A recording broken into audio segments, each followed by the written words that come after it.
பேரு. பேரு இல்லாதவனுக்கு தான் வேணும் வீட்டு பேரு. என் ஆளு பேரை நீ கேட்டு பாரு, ஊரு பேரே அதான். நீ யாரா? புஷ்பா நான் மேனேஜர். நீ யாரு? புஷ்பா ஃப்ரெண்டு. நீ? புஷ்பா நான் டிரைவர். நீ யாரு? புஷ்பா அண்ணனோட ஆளு. இங்க எவனாலும் நீ கேளு, அவன் பேரை சொல்ல மாட்டான். புஷ்பாக்கு என்ன உறவு தான் சொல்லுவான். அதெல்லாம் எதுக்குயா? இந்த ஆளு யாரு? புஷ்பாவோட அண்ணன்.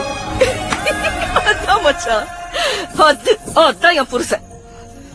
யோ, புஷ்பாங்கிறது பேர் இல்ல, புஷ்பானா பிராண்ட். பின்னம்மா சின்னம்மா பின்னம்மா என்ன கூப்பிடாத. உனக்குதான் உறவு இருக்குல்ல, கூப்பிடுறதுக்கு போய் உறவாடிக்க. விடுங்கடா அவன, அது அவங்க பிரச்சனை. போலவா சாமி, போலாமா சாமி?